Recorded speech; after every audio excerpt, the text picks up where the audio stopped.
So this is a demo intake.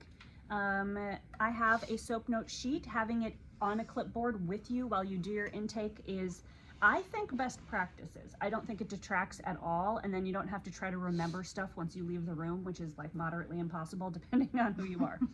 So every soap note should have a certain information. Oh, there's no way you can see that. Well, whatever, you'll see it when you pick up the sheet. But you should have the date. I believe today's the 25th, 24th? What? 25th. 25th. It should have the name of your client. It should have your name or the name of the therapist, because perhaps you work in a group practice. I suppose if you have a private practice, it's implied that it is you. So, but if you don't, then you should have your name, and then you should have like basic information about the session type. Is this a 60-minute, a 30-minute, a 90-minute? Was this hot stone? Was it lymphatic facilitation, craniosacral therapy? So we're just going to say that this is for a 60-minute therapeutic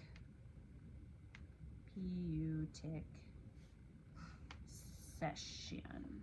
Okay. So I would usually at this point have already greeted my client. Hello, my name is Cassie. I'll be your massage therapist today. So what brings you in? Well, I have some chronic pain in my left foot that has been going on for probably nearing 2 years now. And I just, haven't been able to figure out what helps it. It probably stemmed from bad footwear that I wear, because I work on my feet and have been for a long time. All right, so was this sort of like it slowly started to become a problem over time? Yeah, it's kind of strange. It's hard to like describe, as far as like, it wasn't like a sudden onset for sure. But yeah, I would imagine like I started to notice it like slowly, especially working. I was like, I would get off work and I'd be like, whoa. Where on your foot? It's kind of, so it's the bottom of my foot. It started basically like in between my big toe and the next toe, and kind of in this like little joint here. Mm-hmm. And then now it has evolved into just like whatever this is, in the arch of my foot. It's particularly painful, like whenever I flex it and stretch it. And then I had another injury of switching to zero drop shoes, where I believe I had like a micro tear in my Achilles in the same foot. Okay. So that just kind of has culminated into just a sore foot. All right, so when you say zero drop shoes, you're talking about natural natural walking, no support shoe. Okay. Do you still wear those? Yes, but I have insoles in them that have a little bit more of have more support, because it was pretty painful walking on concrete that for 8 hours straight. All right, and so when you experienced a onset of pain also in the Achilles tendon when I switched. Yes, but the pain originally started before I switched to those shoes. I kind of switched to these shoes as a way to try and see if it was going to help. How long, when did you switch to the shoes? A year ago. Okay. And then, so that definitely puts this pain even over 2 years. Yeah. Okay, gotcha. So is it still primarily on the bottom of the foot in the arch? Yeah. Okay, and then sometimes extending into Achilles. Yes. Do you notice that there is a time of day when it typically hurts the most? When I first get up in the morning, it's like, ooh, I'm like hobbling around, and then it generally gets better. And then does it hurt again as you go through your day towards the end of the day? But then you start to warm up, and it kind of warms up and is less painful for a little while. At least flexibility wise, like it can move more freely, but the pain is still kind of like living in there.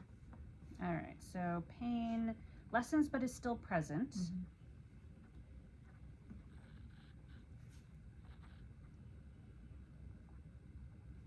Lessens but is still present. Flexibility increases and then decreases throughout day. Okay, gotcha. so classic. I know. I Um, have an idea of what it probably Okay, is. But what do you think it is? I did plantar fasciitis. Yeah. So client suspects plantar fasciitis because it has all of the characteristics. Yeah. Other than it not being necessarily like focused in that heel area, but considering we've talked about how it can manifest in other areas, I was like, oh, well Mhm. then, yeah. Yep. All right, very good. So can I poke your foot? Yeah. All right, let me see. All right, so actually I'm going to start with the good foot. Okay. So let's see the good foot, and I'm just going to take a minute here. You can't really see on the camera, I guess. But wonk. Here's my So I'm just going to take a minute. I'm going to palpate through the arch of the good foot so I have something to compare it to. All right, and let's see the other one. Okay, so it started kind of in here. Yeah. Mm-hmm. And it has migrated like right into there. Mhm. Mm-hmm. And how intense is that pain today? On a scale of like 1 to 10, I mean, it's like a 4. Mhm. Like in the mornings, it's more of like a 6 or 7. Sure. Yeah. So you wake up, perhaps have a little bit of a limp or ginger Yeah. walking. It warms up. You can walk normally, but it's still painful. Yeah. Okay. Gotcha. Okay. So at this point, I have now, did you see how I asked a lot of in-depth questions about how long has it been going on? Where in the foot does it hurt? You mentioned you're not really sure of anything that seems to make it better or worse. Right. Have you tried heat?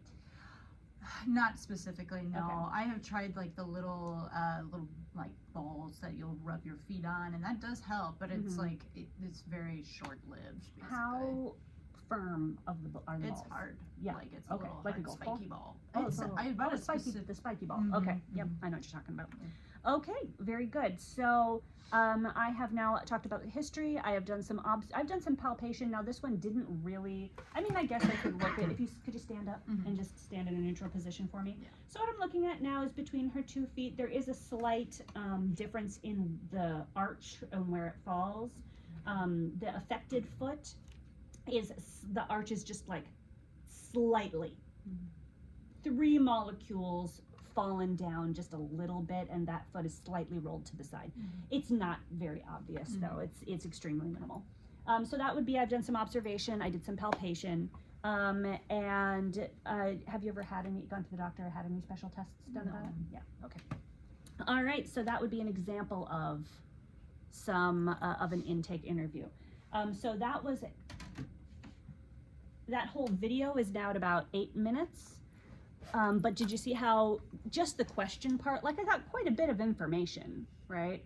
Now, I usually don't want my intake interview to last more than 10 minutes because then I'm going to be hurting for time later because they've still got to get undressed and settled. I've got to do the whole session. They've got to get up and then do the exit interview, and then I've got to switch over the table to the next person. So some of this video is eaten up by like introduction and talking right now, but you want to be able to be efficient with getting the information you need. So thank you so much. Yes, thank you. All right, so I'm going to keep this rolling, and we're now as a class, I guess, I don't know, do we need, yeah, I can keep it rolling. As a class, we are now going to practice doing that same thing on me, okay? So I'm coming in, and I am your group practice client, and I'm coming in for a 60-minute massage, right? So you would probably greet me and ask why I came in today, and I would say, well, I have a chronic shoulder injury. How long have you had it? I've had it since I was 16. I'm now 40. Which shoulder is it? The left. Did anything happen when it started? Yes, so I was 16 and I was in a dance number, and I was messing around after the show, and a buddy of mine who was not my dance partner was recreating, we were recreating like part of the tap number, and there's this part where I went back to back with my partner, and we hooked elbows, and then the partner leaned forward and I flipped up over their back and went woo through the air and landed on my feet on the other side of them. So while I was messing around with this other person, he like, as he was going over, instead of just letting the momentum carry, he like shrugged his shoulder a little bit. And while I was midair, I felt this shoulder pop. And I'm like, oh, this is gonna be bad. And then I landed, and the pain just like radiated in like heat. And I was at a theater camp at the time, and I went to their little first aid lady. And she gave me the super ugly sling to just keep it immobilized, and I couldn't even passively have it moved. Like I couldn't have it be jostled. I'd not like moving it myself was completely out of the question, but even somebody else taking it through a range of motion was excruciating. And they didn't call my mom, and they didn't send me home, and it was like a week later before I got home, and my mom took me to a sports doctor. So you did have it tested and looked at more thoroughly? I had it looked at more thoroughly. We went to a sports doctor who had his own private practice. I don't remember if he had an x-ray, but he did. At that point, it was already starting to improve on its own because it had been a week. So he did like some TENS unit physical therapy and some like palpation and gentle movement. But at that point, he's like, well, it seems like it's healing. And then would have been about 4 years later, I was going off to college, and my mom, or I was actually already kind of mid-college, and I mentioned to my mom that it still was a problem. And so then she brought me into more of like an orthopedic doctor that was connected to a larger hospital. And they did x-rays, but at that point they didn't find anything. They did say that there wasn't any obvious scuffing in the joint, which means it probably didn't dislocate or didn't dislocate very far, if it did. But again, it had been like 4 years by that point. Have you had other massages before? Had any issues Mhm. getting massages before? So I haven't had, no, massage has been the only thing that helped. It was really painful, like right in the front of the joint. But then over the years, the compensation pattern was really what got me, as it would climb up here and down through my scapula, and it was like taking over this whole quadrant, and my neck would be stiff and the shoulder would be stiff, and it was just always in pain. And then I had a martial arts friend who was also a massage therapist, and I started seeing her in like 2007-ish. And those sessions were like the first thing, because I'd been to physical therapy, and I'd tried acupuncture, and I'd done the TENS unit sports doctor stuff, and none of that had really helped. And the massage therapy was like the first thing that finally helped. Do you find that stretching helped it at all, or was it just painful no matter what? Stretching took the edge off for the short term, but never seemed to make any lasting difference to the overall pattern in the long term. Sure. But it wasn't like ow, ow, ow, ow, ow the entire No, time? no. After I was out of the acute phase of healing, like I do have a full range of motion Sure. for the shoulder. Okay. Even weirdly, this shoulder sometimes has a greater range of motion than this one, which is like that's slightly concerning, but oh well. Is it painful today? Is it painful today? It always has a dull ache. And I would say today maybe just at the level of 1 or 2. Is the dull ache at like a certain time in the day that you notice it? Or like when it starts? It is a little stiff when I wake up in the morning, and then it gets moving, and then it always is at like at least a 1 or a 2 throughout the day. But it's the kind of thing where it's like I'm so used to it, I kind of have to, and it's so low grade now, I kind of have to think about it before, like, to realize that it's still there. And then sometimes, depending on the day, it'll hurt more after activity by the end of the day. Do you use heat or cold? Heat. Cold makes it have horrible stabbing pain. Okay. Yeah, heat is by far much better. In my cryotherapy unit, when I was in massage school, they iced this shoulder and I cried. In the hops, Mhm. or in soap in general, for like postural analysis, where would that just fall in observation? Yeah. So if you're gonna observe my posture, which you're welcome to do, what kinds of things do you observe? I would look at kind of where your shoulders are falling in Mhm. relation to one another. Yeah, Your left shoulder looks higher. Mm-hmm. yeah, just a little. It seems like Looks your slanted. right is Yeah. just like Mm-hmm. longer, like more Mm-hmm. away from your body. I would, if you were standing, I would look at It's like the this way and you're this. holding your hips and legs, Yep. Okay. So if I back this up a little bit, and where your arms, like your fingertips, fall. In relation to one so I'm gonna attempt to stand in a neutral position. Yeah, it does look like Yeah, your one arm's a little bit. another. Yeah. Yeah, for sure. So have you noticed it affecting anything else along your back or Yeah. neck or anything? I have that compensation pattern crawls all the way up into like the stabilizers in my spine, and all of my spine like achies go down the left side, all just really, really close to the spine, all up in its business. And then years later, I also started having a left hip problem. That one I'd say can be just as bad, if not worse, but it came in later and isn't a particular focus today. So I guess that would be what. So you're saying it's like a 1 and 2 kind of pain, kind of dull today. Is that where you want most of the focus on today? Yes, I definitely would want the focus on the upper back, neck, and shoulders with a little bit more focus on the left. But we can also like go down the arms and like say hello to the whole back and spine too. All right, so I'm going to take a moment and now just allow you to do just that little bit of like 4-second palpation that they would do in an office. I'll be back video. So if you put your hand right there. Oh my gosh.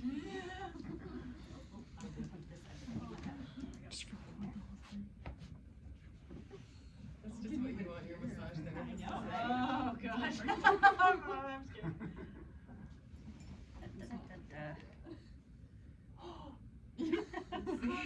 Oh my It's the fun you watch every year. Oh my god. That's crazy. The sounds. Yeah, I don't think that's entirely Ooh, right. that's right from here. Sounds like Velcro ripping. Oh yeah, that's. Whoa. All right, so I don't know if you can actually hear it on the thing, but there you go. Yeah, from here. So. All right, so I guess I can leave that going. Okay, so that little bit of palpation would be the most that a doctor would do. But as a massage therapist, you would then have the whole session, right, to continue to do it. So you have seems like you have a pretty good idea of the history of the shoulder. And really good job asking, like, how do you want to direct the session, you know? Because there you'll have people who have chronic pain, but, you know, it's like, that's not what they want to do today, you know? So, so does anybody have any ideas or follow-up questions having palpated it? Why is it Why is it crunchy? crunchy? Yeah. I would say, yeah. All right, so Does it hurt after, like if you were to do that over a longer period of time? it would get more irritated, yeah. Okay, so let's build a little knowledge. This is a little bit above and beyond where you may be at in some of your classes, maybe slightly second semester knowledge. In our first intake interview, right? In our first one with Lara, we determined probably this is a person with plantar fasciitis, right? And the classics of plantar fasciitis, other than starting in the heel, which is, yes, the classic spot, but doesn't have to be, is it's stiffer in the morning and then gets irritated if depending on how far progressed it is. It can also become irritated at the end of the day.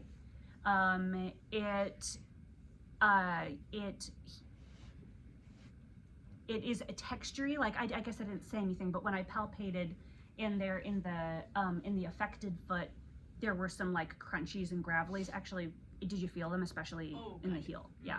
Yeah. So fascia has certain principles, right? And the fascia and connective tissue in the body in general. So anytime that we've got something that when it holds still, such as overnight, or gets cold, becomes stiff and painful, we're starting to think fascia. Then it starts to warm up and get moving and it softens. Maybe the pain decreases, but at least the range of motion usually increases, right? And there was another clue that it's probably a connective tissue based injury, because when I had the injury originally when I was 16, I could not even have it be moved passively. If it had only been like a muscle tear, then someone else, like if my muscles are relaxed and someone else is moving it around, it's no big deal. Maybe it's a little sore, but it's no big deal. But if it's part of the inert connective tissue in some way, then any kind of movement, regardless of whether I'm moving it or somebody else is moving it, is equally as excruciatingly painful. So the truth is that I don't know what the injury was because of the way that it happened and how it wasn't followed up with properly in the immediately in the moment. But there are some things that I do know. I know that it's textury, gets worse with cold, a little bit better with heat and movement. I know that massage therapy, specifically fascial therapies like cross-fiber friction and whatnot, are more effective in the long term than certain neuromuscular therapies. And I know that stuff about like how it was passively also painful. So that tells me the injury was fascial. So as a massage therapist, if I were my own client, I would know like, okay, this is probably a fascial injury with some muscular compensation starting to crawl through the body as we move, right? So I'm gonna go in and perhaps do a little bit of like neuromuscular, yummy warm-up work. And then when I get into that focus area, because I wanna relax everything that can be relaxed with normal massage, just to normalize the surrounding tissue and identify who is the real culprit, right? Just take out the plain old regular daily tension. And then I'm gonna go in and I'm gonna be planning to use more fascial therapies, almost all of which are easier when we're dry with no lotion. So we're gonna do some minimal lotion, or I'm gonna use a lotion instead of a cream or an oil so it soaks in and eventually that slip goes away. All right, so I'm using this data to plan my session, right? Do we kind of see how we did that? And not once, and we can direct that session, we can take a really good thorough assessment, and not once did you say, I think you I'm gonna write down that you dislocated your shoulder. That sounded like a minor dislocation, right? Which it probably was, but I'm not qualified to say that. So we're not gonna pretend that we know exactly what it is, but we're gonna use assessment and information gathering to, guide our session and ask good questions. Does that make sense? Would it be within the realm of our practice to say, I'm curious if you dislocated it, Mhm. and like writing that down as like just or are you writing down more like objective things that you're So yeah, you can, so for example, what you can do is you can say, so one thing that I wrote on your initial, the first chart is client states suspects plantar fasciitis. You're right. Or, so I can say, so if I say, like, I think I had a minor dislocation, you can say client suspects minor dislocation. Sure. Like, it's not like my arm was hanging off, like in the movies or whatever, but I think it popped out and popped back in, just enough to damage some of the joint capsule and stabilizing tissue. And so you could write what I think it was. Sure. And you can write things like symptoms consistent with, symptoms consistent with a dislocation, a small dislocation that popped out and popped back in. Symptoms consistent with plantar fasciitis, etc. But you can't say, you have plantar fasciitis, that'll be CPT billing code, 29348, and thank you. Right. Send that to your insurance. Right. Okay, does that make sense? Okay, so I have some clipboards and a stack of blank soap notes here. So get into pairs, and do we need a potty break first? Yes, okay, we've got, yes. Okay, so take a potty break and then we'll get into pairs. And you'll switch partners. So you and your partner will do soap notes on each other, and then you'll switch and get a second partner, and you'll do soap notes on each other, and then switch, etc. You get it, do 3.